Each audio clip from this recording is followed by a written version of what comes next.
Okay, ladies and gentlemen, this video is going to review over your Unit 2 Energy and Resources test that we completed a little over a week ago. You will be asked to watch this video, which highlights only the ones that most of the kids missed before you complete the retest. Okay, so let's get started. So the first question that is one of the highly missed ones is this one right here. And this says, the drawing shows two identical airplanes at an air show. The airplanes are flying at the same speed. Airplane W is flying 50 meters higher than airplane X. We always want to read everything within our question. So our actual question is, which statement best describes the energy of the two airplanes? So I'm looking at the energy. And when I'm talking about energy, I am talking about potential and kinetic. Okay, so what I like to do is I like to just kind of go back into my beginning of my question. I'm going to identify either through circling or underlying important information. Okay. So the drawing shows two identical airplanes. They are the same. So I'm just going to put same. The airplanes are flying at the same speed. Okay, that means same speed means that their kinetic is the same. Airplane W is flying 50 meters higher than airplane X. So this is W, here's my 50 meters, this is X. Okay, so which statement best describes the energy of the two planes? A says airplane W has a greater kinetic energy than airplane X. Well, this can't be true because it says they are flying at the same speed, which means they have the same amount of kinetic energy. So this cannot be the answer. Number 2 says the two airplanes have the same gravitational potential energy, but different kinetic energy. So I'm going to just circle that one because this one's talking about one, and here gravitational is saying same. So same potential, different kinetic, okay? So if I look at my picture, again, my kinetic is the same and they are at a different distance. So this cannot be the right answer. Airplane X has more gravitational potential energy than airplane W. Okay, so let's take a look. Airplane X, this is airplane X right here. It says it has more gravitational and potential energy. Well, this can't be true because potential will increase the higher you go. So my potential will go up the higher I go. So if my airplane X is lower than W, then that would mean that airplane X should have less gravitational potential energy because it's closer to the ground. So this can't be the right answer. So let's take a look at D. The two airplanes have the same kinetic energy, but different gravitational potential energies. So same kinetic, yep, but different gravitational potential energies. Well, if this one is lower than that one, that makes it different. So this has to be my answer. Okay, so let's take a look at the next one.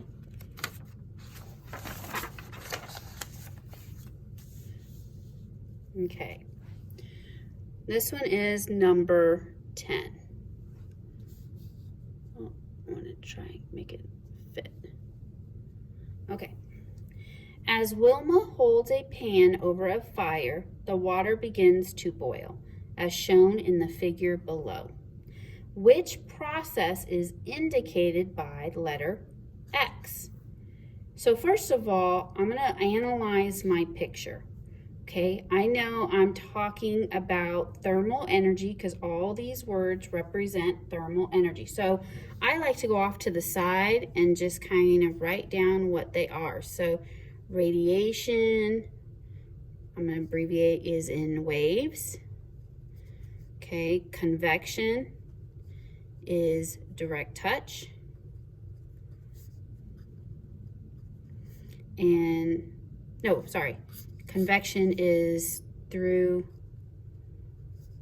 gas or liquids. Oh my gosh, almost messed that up. And conduction is through direct touch. Okay, because I got that D and that D. That's how I remember. Okay, so if I wanted to go through and label them all first, I prefer to do it that way. So Y says that the heat is going from the pan into the handle into the hand because they're all touching. That's why I have this little arrow here. Okay, it's all touching. So this one is conduction. Okay, Z is coming out in these little arrows. Okay, they're going in all directions. They're very wavy. That must mean it is radiation. And X are these arrows that are kind of circling and going back down, right? I've got these arrows here. This one comes up, and eventually it'll cool and come back to the bottom. It said a pan of water. So that must mean this liquid in here is water, which means X can only be convection. Okay, so which process is indicated by letter X? X is convection, and that is how I get the right answer. All right, number 11. As energy needs to increase, new sources of energy are needed to replace the non-renewable resources of energy now in use. Two sources of inexhaustible energy are, so now I got this word right here, inexhaustible. Okay, inexhaustible means it never runs out. Okay, so if I'm looking for two sources of energy that never runs out, I'm going to be looking for renewable energy resources. So I'm just going to write this down to the side. It kind of helps me remember. Now I'm going to think back. What are my renewable resources? Well, I have the sun. I have the wind. I have water. So I'm going to put hydro power. That's my water. I have geothermal. That's the heat from the ground. And I have biomass. That is all my renewable resources. So now I just have to match them. Okay, so A has natural gas. Nope, not on the list, but it does have wind. But it says and, so it can't be both. So this is not the right answer. Okay, B says coal and hydroelectric. I have hydro, that's water, so yes to this one, but coal is not on my list. Okay, so B cannot be the right answer. Wind and solar. There's wind. And solar, sun. Yep. So I'm going to just put a check mark there because I want to check all my answers. And then D says oil and solar. So oil is not on my list, but solar is. But I have to have both, and it doesn't work. So it can't be D, so the only option left is C. 13. Coal is a natural resource. Why is coal considered non-renewable? So now I got to think about those advantages and disadvantages. Okay, non-renewable means it's going to run out. It typically causes pollution. It can destroy the landscape because when we mine for it, it's going to mess it up. So those are some of the disadvantages. So let's see which one matches, okay? Coal will never run out. Well, here I said it will run out. So this can't be the right answer. No new coal is being produced on Earth. Well, it's a natural resource. It's going to be produced. It just takes a very, very, very long time. So that can't be the right answer. Coal is used to produce energy and not materials. Well, that doesn't make any sense. Yes, it produces energy, but we need energy to make materials. So that can't be the right answer.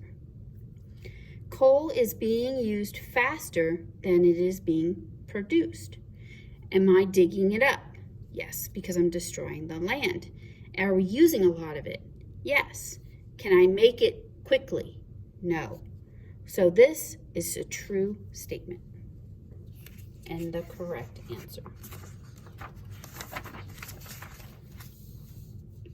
All right, number 16. What is the major reason solar energy is not used everywhere on a larger scale? So solar energy means sun, and not used everywhere on a larger scale. It's probably talking about the disadvantages.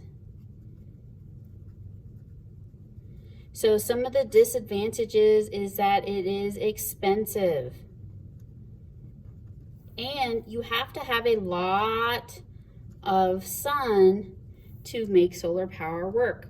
Remember when I had talked about if we were living in Alaska, you're not going to have a lot of sun for half the year, so nobody's going to really use solar power up there, okay? So let's match our answers. It is too difficult to purchase and install. Well, it's expensive, but that doesn't make it difficult, so that's not right. Solar energy is not very effective at producing electricity.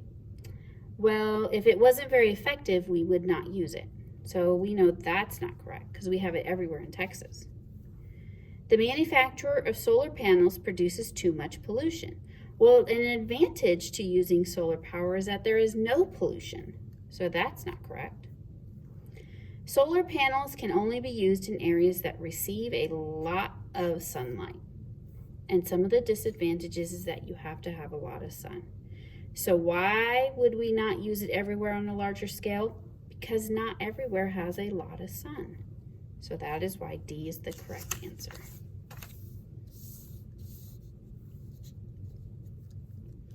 All right, 19. As liquid water loses energy, I'm going to just underline loses energy. So now I know I'm talking about thermal energy.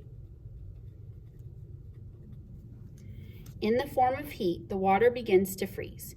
What causes freezing? Okay.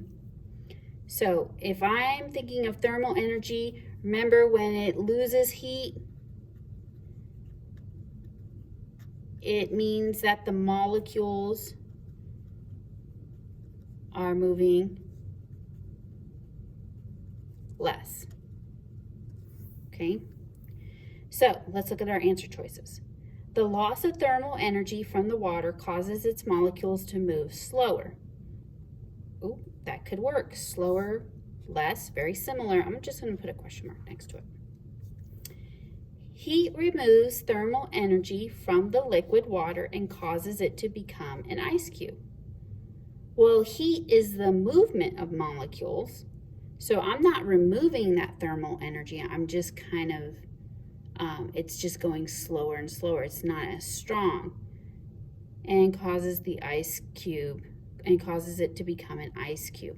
It becomes an ice cube with the more heat it loses. So it's not removing thermal energy and keeping heat. So this can't be right. C, the loss of heat causes the molecules in the ice cube to contract and force them together. Okay, so the loss of heat, I'm losing heat, causes the molecules in the ice cube to contract. So if we think back to our lesson, those molecules are going to be the same. They're not going to go smaller like my little diagram there. They're going to stay the same. They're just moving less. So that can't be the right answer. The lost energy causes the bonds between hydrogen and oxygen in the liquid water to break. These bonds do not break. It still stays water and it keeps those molecules, so that can't be right. So that means A is my answer. And then last one. All right, number 20. Okay. Carly puts a metal spoon in a bowl of hot mashed potatoes, as shown in the figure below. Okay, there's my metal spoon, there's my mashed potatoes. I know this is hotter because this says 50 degrees Celsius and this says 20 degrees Celsius.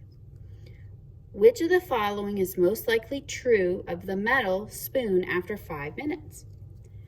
So based on what we learned, I know that my heat is always going to transfer from hot to cold. So heat will go hot to cold, which means if my mashed potatoes are hotter, it's going to transfer into the spoon like so, until eventually they both become the same temperature.